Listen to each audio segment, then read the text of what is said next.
Les enquêteurs auraient une liste de noms, des dizaines de noms, alors que la chasse à l'homme s'intensifie pour Nancy Guthrie et la silhouette masquée aperçue par la caméra devant sa porte. Que signifie cela pour la recherche désespérée de la mère de 84 ans de Savannah Guthrie, animatrice de l'émission d'aujourd'hui? Le département du shérif du comté de Pima Innocente, désormais la famille, tout en laissant entendre que de nouveaux développements se déroulent en coulisses.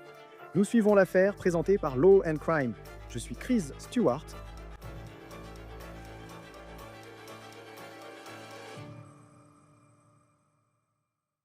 Entrons dans le vif du sujet.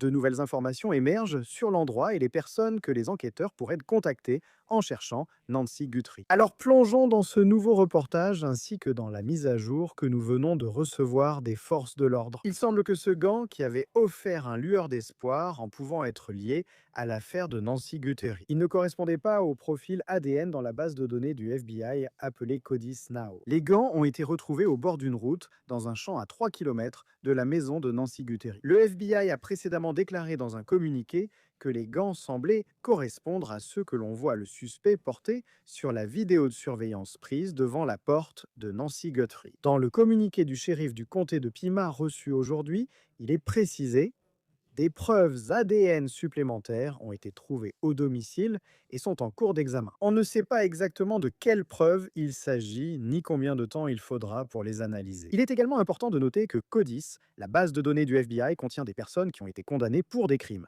des personnes qui ont été arrêtées, des personnes qui ont eu des démêlés avec la justice. Donc ce n'est pas parce qu'il n'y a pas de correspondance dans CODIS que cela signifie grand-chose, car cela ne représente qu'une très petite partie de la population.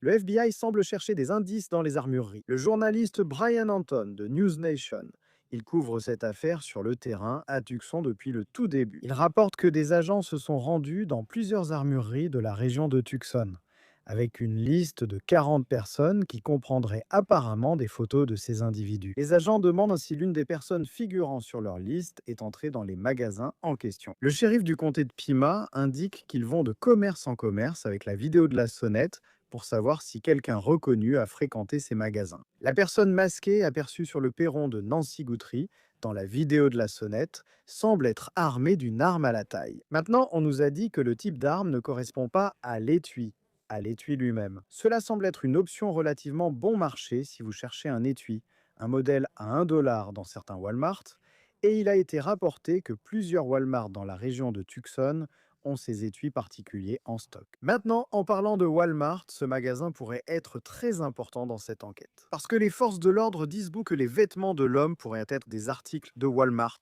qu'il s'agit d'articles disponibles chez Walmart, mais pas exclusivement vendus là-bas. Cependant, le sac à dos que porte le suspect est un article que l'on ne trouve que chez Walmart, et cela pourrait être énorme. J'ai contacté Walmart pour obtenir un commentaire à ce sujet, afin de voir s'ils partageront avec nous le type d'informations qu'ils fournissent aux forces de l'ordre. Nous n'avons pas encore eu de réponse. Les forces de l'ordre ont confirmé qu'elles travaillent avec la direction de Walmart pour identifier et retrouver la personne qui a acheté le sac à dos. Il n'est pas clair pour l'instant qui figure sur la liste supposée que les agents ont établie, avec des noms et des photos, qu'ils montreraient apparemment aux armureries. Au moins 2 personnes ont été placées en garde à vue à ce stade de l'enquête, mais aucune arrestation n'a encore eu lieu. Pour l'instant. Des preuves sont encore analysées après la perquisition de vendredi soir dans une maison à 3 km du domicile de Nancy Guthrie. Il y a aussi eu ce spectaculaire contrôle routier près du restaurant Culver's. NBC News a indiqué que les forces de l'ordre s'éloignent des personnes qui ont été détenues jusqu'à présent dans cette affaire. Salut les gars, je veux rapidement vous parler d'un partenaire important de Law and Crime, un acteur majeur de notre émission sur l'affaire. C'est un outil majeur, il me fait gagner énormément de temps. C'est Truthfinder. Ça me permet de me concentrer sur le reportage, rassembler les histoires et collecter des infos, pas gérer la paperasse. Vous pouvez aussi utiliser Truthfinder, un service de recherche très puissant. En saisissant un nom, vous accédez à des adresses, antécédents criminels et plus encore. C'est un outil essentiel pour nous et l'un des principaux services de recherche aux États-Unis. Avec un abonnement, vous profitez de recherches illimitées et confidentielles. Vous pouvez donc vérifier qui sont vos nouveaux voisins, enquêter sur des personnes que vous rencontrez en ligne, ou simplement retrouver quelqu'un avec qui vous souhaitez reprendre contact. Vous pouvez aussi rechercher les délinquants sexuels enregistrés et vérifier vos propres antécédents. ce qui est important. Restez informés, restez en sécurité, consultez les dossiers publics avec Truthfinder Now sur truthfinder.com/OTC dès aujourd'hui. Le département du shérif a également déclaré qu'ils sont encore en train de traiter les preuves provenant de 2 mandats de perquisition exécutés la semaine dernière. Maintenant, les personnes qui ont été interrogées ont été relâchées. Aucune arrestation n'a été effectuée. Mais le shérif dit aussi que vous pouvez vous attendre à voir des activités similaires à l'avenir. Cela pourrait donc inclure d'autres descentes, comme celle de vendredi soir dernier, et le contrôle routier près du restaurant Culvers. Plus tôt cette semaine, News Nation a rapporté que les forces de l'ordre utilisaient un détecteur de signaux dans un hélicoptère pour tenter de localiser le pacemaker de Nancy Guthrie. Vous vous souvenez, son pacemaker s'est déconnecté de son iPhone tôt le matin du 1er février. Et d'après la chronologie qui nous a été donnée par les forces de l'ordre, c'est le dernier moment où ils ont eu un contact avec elle, lorsque ce pacemaker s'est déconnecté, vers 2h30 matin tachant, 2h30 du matin. Donc selon les journalistes, cet hélicoptère volait à basse altitude, très lentement au-dessus du quartier de Nancy Guthrie. Apparemment, cette technologie de détection essaie de capter des fréquences, comme celle d'un téléphone portable ou ici d'un pacemaker. Aujourd'hui, les forces de l'ordre ont déclaré qu'elles tentaient de localiser le pacemaker de Nancy Guthrie et qu'elles travaillent avec le fabricant du pacemaker. Maintenant, le shérif révèle plus d'informations sur sa décision de rendre l'affaire publique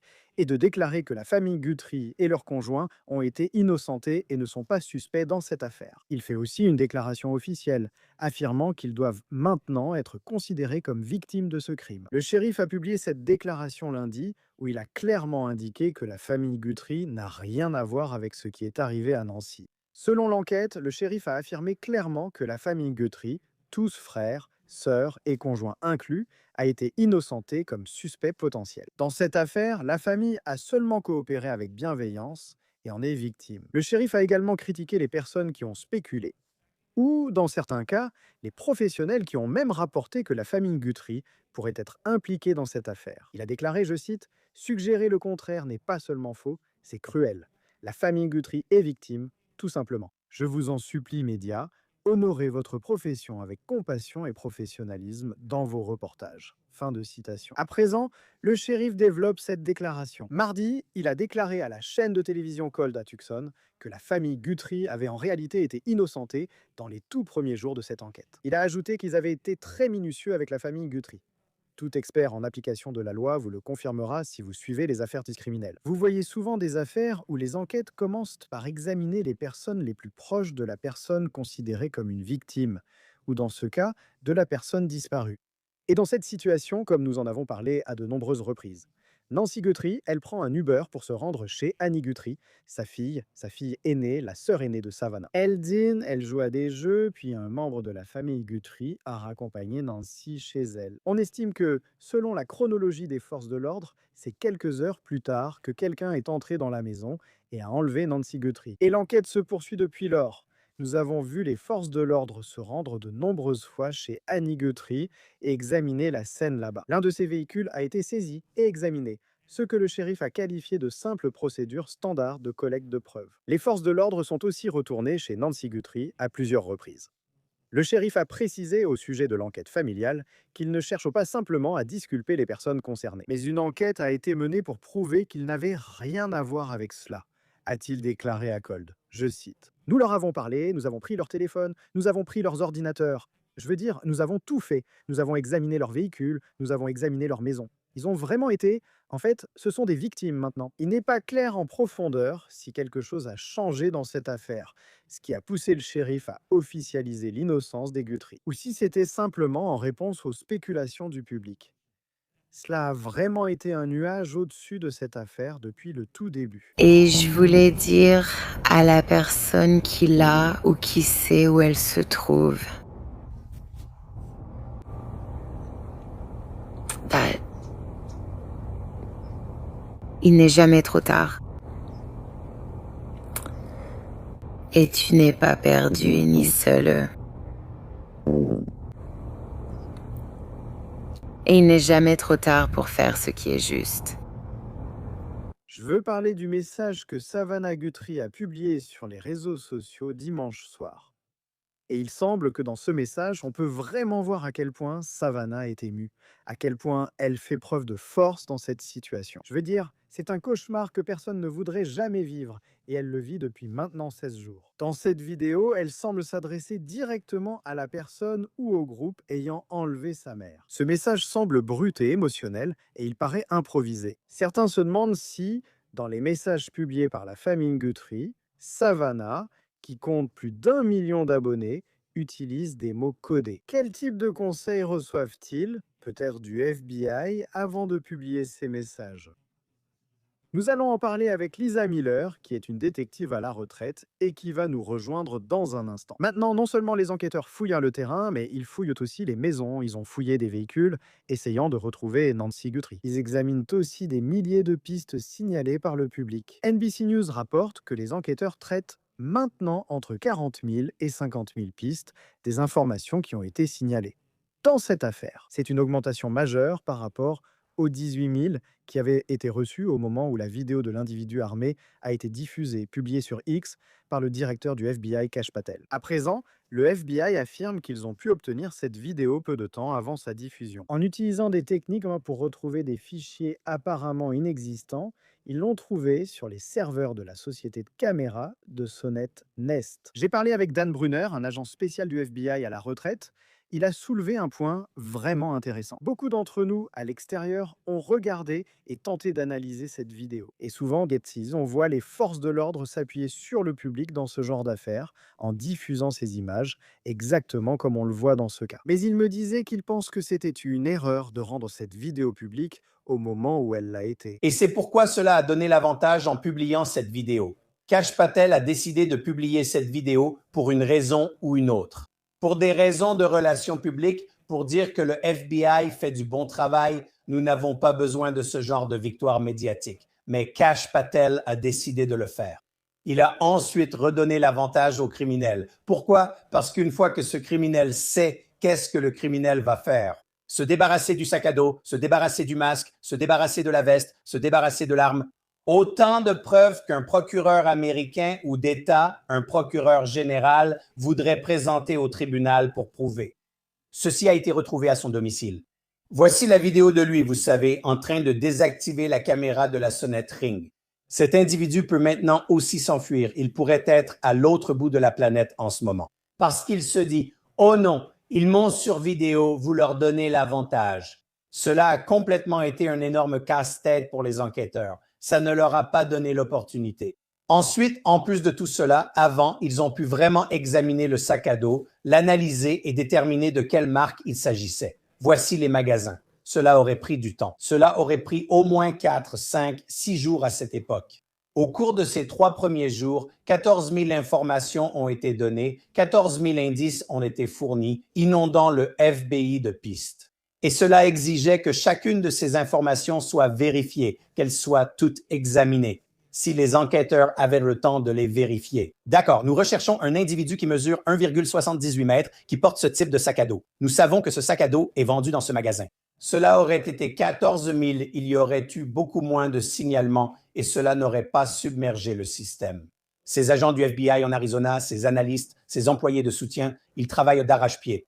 Et en publiant cette vidéo trop tôt, Kash Patel a créé une quantité excessive de travail supplémentaire pour cette équipe d'enquête, alors qu'ils n'ont pas besoin de faire ça maintenant. Nous voyons aussi de l'argent être collecté de l'extérieur, à voir à l'intérieur. Le FBI offre une récompense de 100 000 $ pour toute information menant à Nancy, ou à là où les personnes qui l'ont enlevé. Le FBI a de nouveau publié aujourd'hui sur Twitter son avis de recherche avec ce montant de 100 000 $ maintenant. Au fait, voici la description officielle du suspect donnée par le FBI pour cette personne. Sur le perron de Nancy Guthrie, c'est un homme mesurant entre 1,75 m et 1,78 m de corpulence moyenne. Ceci est une cagnotte GoFundMe qui a été lancée pour récolter des fonds afin d'acheter un bitcoin pour rembourser. La personne qui a envoyé plusieurs emails à TMZ en affirmant savoir où se trouve Nancy.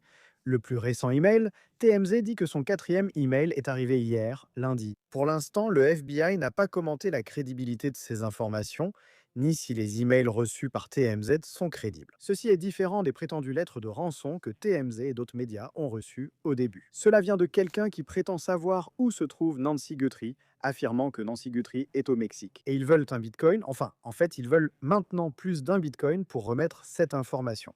Donc ce GoFundMe, et je vais vous dire, il n'a recueilli que quelques dollars sur les 65 000 dollars fixés comme objectif, mais il sert à récolter de l'argent pour acheter un bitcoin. L'expéditeur des emails, cependant, qui a envoyé ses messages à TMZ, demande maintenant plus d'un bitcoin. Après que le FBI a augmenté la récompense à 100 000 dollars, cet expéditeur d'emails a recontacté TMZ, disant qu'il voulait 100 000 dollars payés d'avance pour des informations. Un bitcoin d'ailleurs, en ce moment, vaut plus de 100 000 dollars. Un avocat spécialisé en blessures corporelles de Milwaukee investit son nom et son argent dans l'affaire. Il s'appelle Michael Hoopy et il a annoncé qu'il allait offrir une récompense de 10 000 dollars par l'intermédiaire de Crime Stoppers. Dans cette affaire, maintenant, le président Trump intervient également. Il a parlé à Savannah Guthrie. Ils se connaissent évidemment parce qu'elle l'a couvert pendant son mandat à la Maison-Blanche. Il lui a parlé peu après l'enlèvement de Nancy, offrant un soutien fédéral, ce que nous avons constaté. Ensuite, vous avez le 6 février, soit 5 jours après l'enlèvement de Nancy Guthrie, il était à bord de l'Air Force One et il a dit aux médias qu'ils avaient des indices solides dans l'affaire. Mais à ce stade, aucune arrestation n'a été faite. Et maintenant, le président Trump lance un avertissement sévère à celui qui a enlevé Nancy Guthrie. Il fera face aux conséquences les plus graves, y compris la peine de mort, si Nancy Guthrie n'est pas rendue vivante. Si vous avez des informations concernant Nancy Guthrie, vous pouvez contacter le shérif du comté de Pima au 523 150 et 1-420-10 Et vous pouvez également contacter le FBI au 1-800-CALL-FBI ou aller sur tips.fbi.gov. Rejoignez-nous maintenant pour parler davantage de cette affaire et de ses nouveaux développements. Nous venons tout juste de les recevoir. Détective à la retraite et ancienne enquêtrice en chef, Lisa Miller, merci d'être avec nous ici sur Law & Crime. Donc à première vue, vous voyez cette déclaration. Aucune correspondance dans Codis, il y avait toujours une chance que ce gant ne soit pas pertinent pour cette enquête. Qu'est-ce qui vous frappe dans la formulation que nous voyons ici de la part du shérif du comté de Pima concernant les résultats, ou l'absence de résultats, en ce qui concerne ce gant? À première vue, je comprends que cela puisse décevoir ceux qui suivent cette affaire intéressante et complexe. Cependant, ce que j'en retiens, c'est le système CODIS du FBI. Il y a des normes très strictes concernant le téléchargement d'un profil dans CODIS. Inconnus médico-légaux, et cet échantillon est un échantillon masculin inconnu. Il y a des directives extrêmement strictes concernant le téléchargement d'un inconnu médico-légal dans CODIS. Donc, ce que cela me dit, c'est que cet échantillon masculin inconnu médico-légal ne correspondait à rien dans la maison, mais nous savons d'après le rapport qu'il a pu être téléchargé dans CODIS. Il y a quelque chose sur ce gant qui le relie à cette scène de crime, cet objet étrange qui a été trouvé, vous savez, à 3 kilomètres de là. Ça ressemble juste au gant dans la vidéo. Ils ne peuvent pas le télécharger dans CODIS comme inconnu médico-légal, simplement à cause de similitudes visuelles et du fait qu'il soit à 3 kilomètres de là. Il doit y avoir un lien maintenant. Est-ce ce lien? L'ADN de Nancy Guthrie? On ne sait pas. Est-ce ce lien? Le matériel végétal qui pourrait être trouvé sur le gant? Nous ne le savons pas et nous ne devrions probablement pas le savoir, mais je pense qu'on peut en déduire que c'est définitivement lié à la scène de crime de Cope puisque cela a pu être intégré dans CODIS. Oui, car dans la déclaration reçue du FBI et lors de la publication, ils disent que cela semble correspondre. Parce qu'il y avait ces 16 gants qui ont été retrouvés, et ils ont dit que la majorité d'entre eux étaient simplement, vous savez, des gants jetés et presque abandonnés par les personnes qui faisaient des recherches. Ce point-là, je sais qu'il a attiré beaucoup d'attention. Le FBI, selon nos reportages, est en général très précis dans ses déclarations. Un communiqué de presse du FBI paraît toujours très réfléchi. Et pour inclure dans la déclaration, il est écrit quelque chose comme « Il semble correspondre aux gants portés par la personne vue sur la vidéo de surveillance ».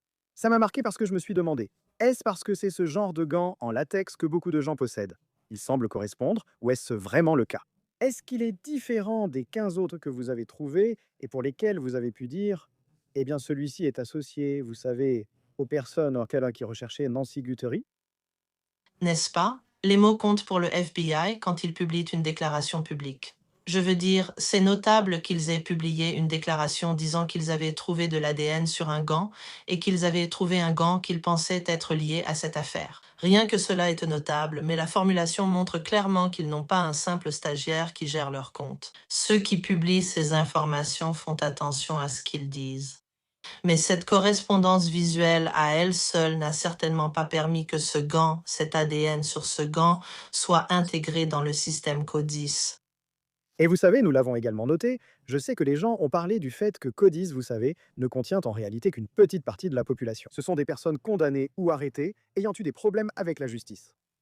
Donc, vous savez, cela ne l'exclut pas nécessairement. Peut-être que cela aura un impact potentiel à l'avenir, nous verrons. Ils parlent aussi dans cette déclaration en disant, je cite, il y a également des preuves ADN supplémentaires qui ont été trouvées au domicile et qui sont aussi en cours d'analyse. Et je me souviens qu'au début, dans les premiers jours de cette enquête, le shérif avait parlé d'accélérer l'analyse de certains échantillons d'ADN à Phoenix. Et il ne semblait rien en être ressorti. En voyant qu'ils ont plus de preuves et qu'ils ont fouillé cette maison plusieurs fois, à quel point auriez-vous confiance que cette lueur d'espoir signifie vraiment quelque chose? Sachant cela, il n'y en a simplement pas pour l'instant. Je sais que beaucoup de choses ne sont pas dites publiquement, mais du point de vue du public, cela paraît beaucoup. Aucun résultat n'est encore sorti sur ces preuves ADN analysées. N'est-ce pas? Donc, je ne vais pas placer beaucoup d'espoir dans ce qu'ils ont récupéré sur cette scène de crime. Voilà le truc avec l'ADN, et je veux dire, c'est incroyable. Les jurés veulent voir la science quand des affaires comme celle-ci vont au procès, n'est-ce pas? La science est essentielle dans ce type d'affaires, mais il faut comprendre que nous vivons dans un monde sale. Par sale, je ne parle pas de malpropreté. Je parle des personnes qui viennent chez vous pour faire des travaux, les électriciens, les plombiers, peu importe, la femme de ménage, peu importe qui cela peut être. Ils perdent des milliers de cellules de peau, vous savez, chaque jour. Donc les gens qui entrent et sortent, et l'ADN, en fait, ce n'est pas aussi fragile que beaucoup de gens le pensent. Donc, dans un environnement contrôlé, comme à l'intérieur d'une maison, l'ADN de quelqu'un peut durer pendant une longue période. Donc, je ne veux pas placer trop d'espoir là-dedans.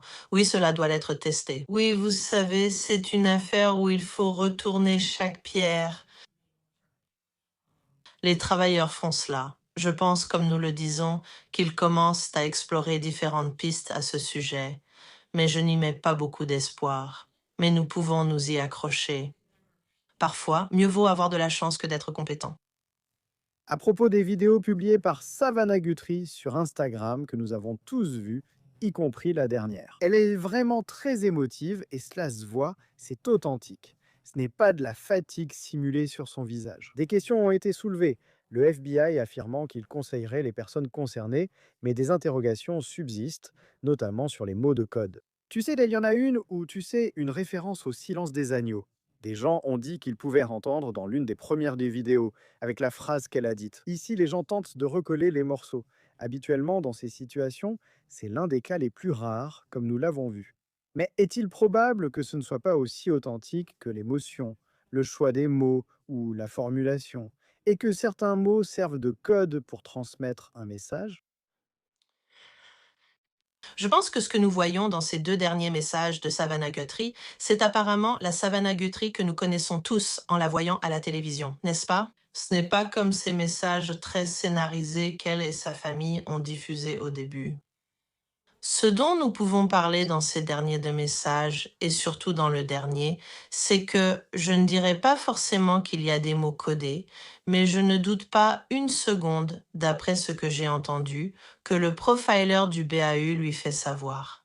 Et voici ce que nous devons faire. Voici l'intention de notre message, mais nous voulons que tu t'exprimes dans celui-ci. Nous voulons que ce soit toi, Savannah. Celle que tout le monde regarde à la télévision pour essayer de toucher cette personne en particulier.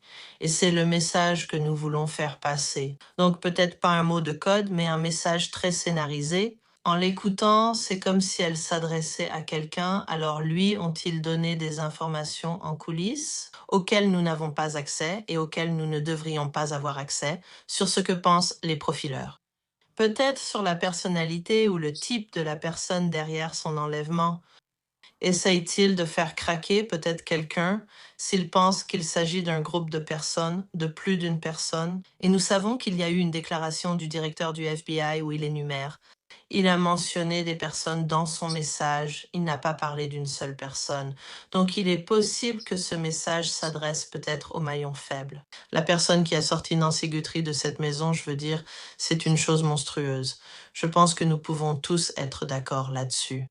Celui qui l'a emmené de cette maison lui a fait ressentir cette peur. Cette personne-là n'a pas vraiment un bon fond qui transparaît.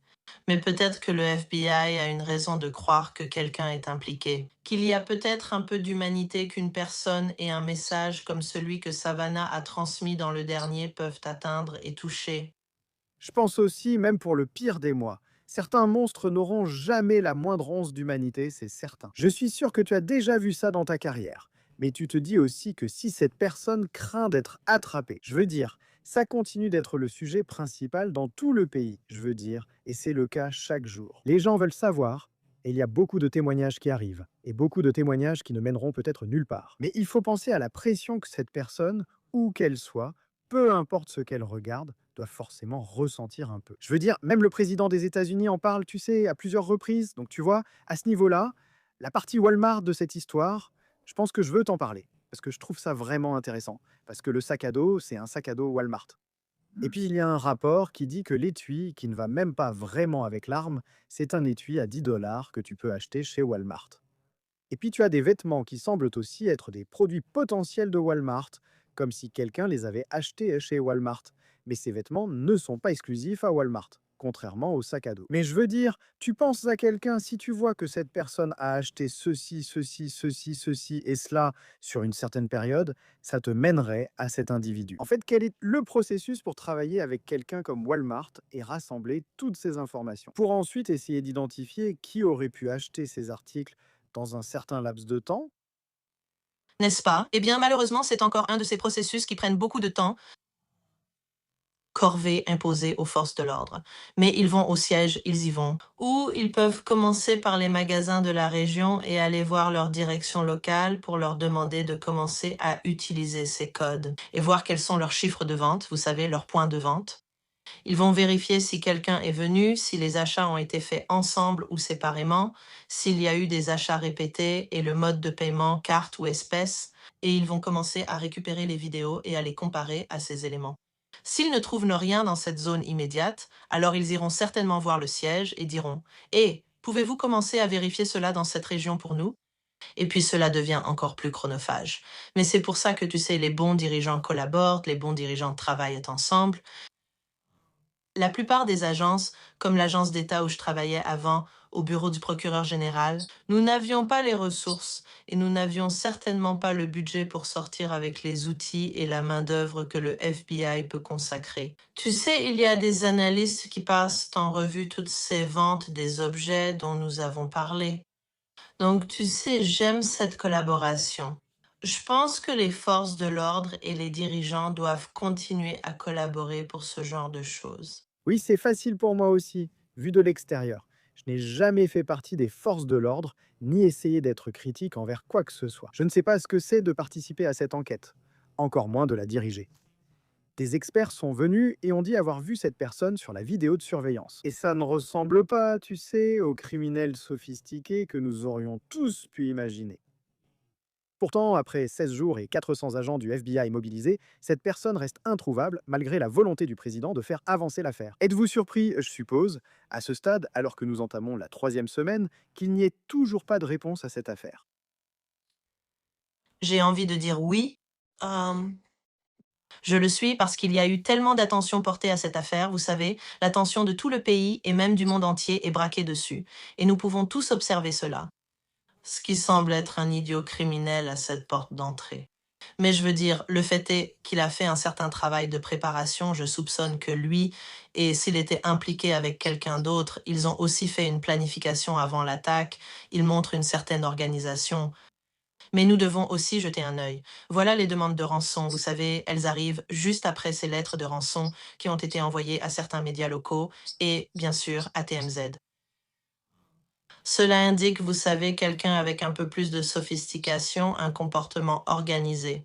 Et je sais ce que nous voyons, surtout en Europe. Nous voyons des gangs criminels organisés, des criminels organisés qui contactent des petits délinquants et leur demandent de faire le vol réel. Mais alors dans ce cas, vous avez cette structure, ce que nous voyons habituellement comme la transaction de la rançon, je veux dire rançon, enlèvement. C'est une transaction commerciale selon qui est derrière, c'est toujours transactionnel et il y a un dialogue. Et je pensais qu'on allait voir plus de ça dans ce cas, puis ça s'est arrêté. Mais cela dit, il y a beaucoup de raisons pour les enlèvements. Ce n'est pas seulement une raison financière. Donc ça va être intéressant quand on découvrira ce qui s'est réellement passé. Et peut-être que si on arrive à comprendre pourquoi, N'est-ce pas? Et c'est parce que c'est comme, vous savez, bien sûr, la question du pourquoi. Où est Nancy Guthrie et qui l'a enlevée? Ce sont les grandes questions. Mais ensuite, c'est juste, vous savez, enlever une femme de 84 ans qui a des problèmes de santé et qui a besoin de médicaments. C'est quelque chose qu'on ne voit pas habituellement. Je sais qu'il y a eu un rapport plus tôt cette semaine où le shérif a un peu contesté ce qu'un média local en Arizona disait. On leur aurait dit cela. La théorie de travail, c'est qu'il s'agissait d'un cambriolage qui s'est ensuite transformé en enlèvement. Pour une raison ou une autre, quand tu regardes cette affaire, où en es-tu? Et il y a tellement de choses qu'on ne sait pas. D'après ce que nous savons, à quoi ressemblait cette personne et comment elle semble être entrée dans la maison. Le fait que Nancy Guthrie ne soit pas une cible typique, tu sais, en termes d'âge, comme on le voit dans les affaires d'enlèvement, je veux dire, quelle est la probabilité que ce soit une situation où ils sont peut-être entrés dans la maison en pensant que c'était un cambriolage? Tu interagis avec Nancy Guthrie puis décides de l'emmener. oui, donc les cambrioleurs de nuit, généralement, ils ont repéré les lieux, si tu veux, tu sais, ils ont fait de la surveillance, ils ont vérifié les quartiers, ils savent quand les gens sont chez eux et en général, ils n'entrent pas dans les résidences pendant la nuit parce qu'ils savent que les gens sont là. Est-ce que ça aurait pu être quelque chose qui a mal tourné? On ne peut pas l'exclure et les enquêteurs doivent garder l'esprit ouvert au fur et à mesure de l'enquête. Mais à première vue, cela ne ressemble pas à un cambriolage qui a mal tourné comme on en voit d'habitude. Un cambriolage qui tourne mal, c'est quelqu'un qui entre. S'il voit quelqu'un à l'intérieur, il s'enfuit ou il cause du tort sur place. Ils n'emmènent pas soudainement une femme âgée avec eux. Ce n'est pas ce que l'on observe habituellement. Donc je dirais, en me basant sur l'expérience et ce que nous avons vu par le passé, que ça ne correspond tout simplement pas. Dans cette affaire, on tente de faire entrer beaucoup de pièces carrées dans des trous ronds. C'est compliqué et désordonné. C'est l'un de ces cas où, franchement, je ne me souviens pas d'un autre pareil. Beaucoup de gens sont perdus avec cette affaire. Tu sais, des experts, évidemment, mais aussi Internet, et puis des gens qui n'ont aucune expérience dans l'enquête de ce genre d'affaires. On a eu des détentions et il y avait un homme près de la frontière américano-mexicaine. Selon le shérif, il n'était pas impliqué. Ensuite, une perquisition a eu lieu dans une maison à 3 km de chez Nancy Guthrie, puis un contrôle routier devant un culverse. Aucune arrestation pour l'instant. Ils préviennent qu'il pourrait y avoir d'autres activités similaires. Que penses-tu de l'enquête? Il est possible que l'équipe SWAT intervienne encore ce soir ou demain. Ils exécutent un mandat de perquisition dans une maison, puis on voit une autre interpellation, mais toujours aucune arrestation. Et j'espère qu'on en verra plus. Ça me dit que le travail de la police porte ses fruits. Les agents sur le terrain, ils remarquent des choses. Que ce soit grâce, vous savez, au travail du FBI avec l'analyse des téléphones portables, cette analyse des antennes relais dans la région. Quoi qu'ils examinent, vous savez, ces éléments d'information, ils les recueillent, ils agissent en conséquence, ils obtiennent des informations et agissent. Et ce n'est pas une mauvaise chose de placer quelqu'un en garde à vue quand ils ont suffisamment d'informations. Qu'il s'agisse d'un mandat d'État, d'un mandat de perquisition ou d'un mandat de perquisition fédérale, ils présentent quelque chose à un juge qui permet à ce juge d'approuver ce mandat et de leur accorder l'accès à un domicile. Donc, c'est important. Donc, cela me dit qu'ils recueillent beaucoup de bonnes informations pour pouvoir exécuter des mandats de perquisition à l'intérieur d'une maison. Vous savez, la maison est notre espace de sécurité. Les juges ne laissent tout simplement pas entrer des gens, des policiers, dans les maisons sur un coup de tête. Donc, j'aime ça. Continuez à creuser, continuez à travailler. Je veux en voir plus. Ils ont les ressources là-bas pour suivre de multiples pistes en même temps. Secouez le buisson, voyons ce qui en tombe. Oui, et il semble qu'ils appuient sur l'accélérateur, et que ça va continuer jusqu'à ce qu'ils trouvent une réponse à ce qui est arrivé à Nancy Guthrie. Lisa Miller, détective à la retraite, ancienne enquêtrice en chef. C'est un plaisir de vous avoir sur Law and Crime. Merci d'être avec nous. Merci, Chris.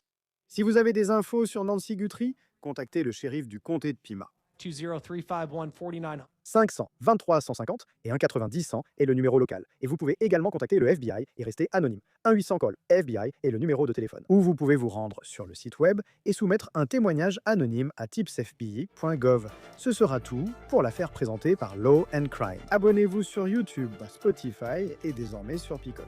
Je suis Chris Stewart, je vous retrouve la prochaine fois.